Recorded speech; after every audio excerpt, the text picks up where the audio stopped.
ఒకరోజు హనుమంతుడికి అర్జునుడికి ఘోరమైన యుద్ధం జరుగుతుంది. ఆ యుద్ధంలో ఎవరు గెలిచారో తెలుసా? వనవాసంలో ఉన్నప్పుడు శ్రీకృష్ణుడు అర్జునుడితో, నీవు హనుమంతుడి కోసం తపస్సు చేసి నీవు ఆయన నుండి వరము కోరుకో అని చెబుతాడు. అప్పుడు అర్జునుడు హనుమ కోసం కఠోరమైన తపస్సు చేస్తాడు. అప్పుడు హనుమ మెచ్చి సాక్షాత్కరించి ఏమి కావాలో కోరుకో అంటాడు. కానీ అర్జునుడు హనుమను ముందుగా ఒక ప్రశ్న అడుగుతాడు. రాముడు నిజంగా అంత గొప్పవాడే అయితే ఎందుకు అంత కష్టపడి రామసేతును నిర్మించాడు? అదే నేనైతే మొత్తం బాణాలతోనే వంతెనను నిర్మిస్తాను అని నవ్వుతూ గర్వంగా అంటాడు. దానికి హనుమ గట్టిగా నవ్వి, అలా కాదు అర్జున, వానరులు అందరూ కోట్లలో ఉన్నారు. అంతమంది ఒకేసారి ఎక్కితే బరువుకి వంతెన కూలిపోవచ్చు కదా. అంతమంది బరువును బాణాలతో చేసిన వంతెన మోయలేదు అంటాడు హనుమంతుడు. అప్పుడు అర్జునుడు గర్వంతో, నేనైతే ఎంత బరువునైనా మోసే వంతెననైతే నిర్మిస్తాను అని పందెం వేస్తాడు.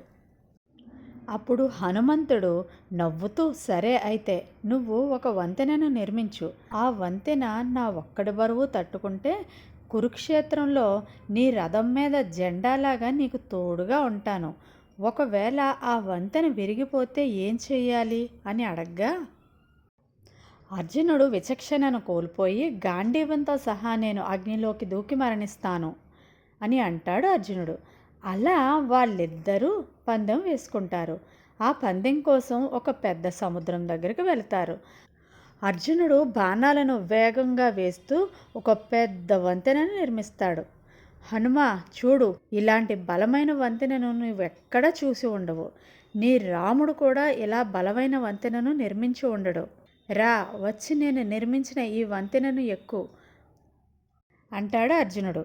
అప్పుడు హనుమ నవ్వుకుంటూ వెళ్ళి ఒక అడుగు వేయగానే వంతెన మొత్తం కుప్పకూలిపోతుంది. అర్జునుడు వేసిన బాణాలు మొత్తం చెల్లాచెదురుగా కూలిపోతాయి. అప్పుడు అర్జునుడు ఓటమిని అంగీకరించి తన గాంధీవంతో పాటు అగ్నిప్రవేశం చేయబోతాడు. ఇదంతా గమనిస్తున్న శ్రీకృష్ణుడు వెంటనే అక్కడికి వచ్చి ముందుగా అర్జునుడి అగ్నిప్రవేశాన్ని ఆపుతాడు.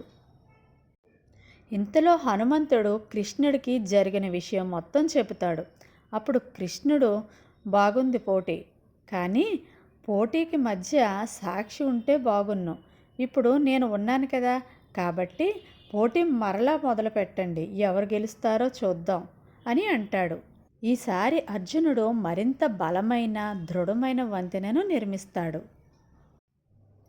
అర్జునుడు హనుమంతుడిని పిలిచి, ఈసారి వంతెన ఎక్కువ కూలుతుందేమో చూద్దాం అని గర్వంగా అంటాడు. హనుమంతుడు వంతెన దగ్గరకు వెళ్ళి మొదటి అడుగు వేసేసరికి వంతెన కదలడం మొదలవుతుంది. అప్పుడు వెంటనే శ్రీకృష్ణుడు సముద్రంలోకి దూకి ఒక తాబేలు రూపంలోకి మారి వంతెన కూలిపోకుండా చేస్తాడు.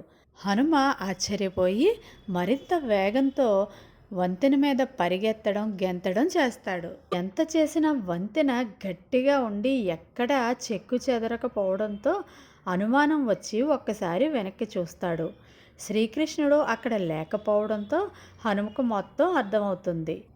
ఇదంతా శ్రీకృష్ణుడి పనే అని నవ్వుతూ శ్రీకృష్ణుడి మనసులో అంతరార్థం తెలుసుకొని అర్జునుడి వద్దకు వెళ్ళి, నేను పోటీలో ఓడిపోయాను అని నవ్వుతూ, నీకు తోడుగా యుద్ధంలో నేను ఉంటాను అని మాట ఇస్తాడు. కురుక్షేత్ర యుద్ధంలో అర్జునుడికి రథం మీద హనుమంతుడు తోడుగా ఉండి యుద్ధాన్ని గెలిపిస్తాడు. మీకు ఆ శ్రీకృష్ణుడు అయితే ఇష్టం ఉంటే ప్లీజ్ లైక్ చేయండి. Thank you.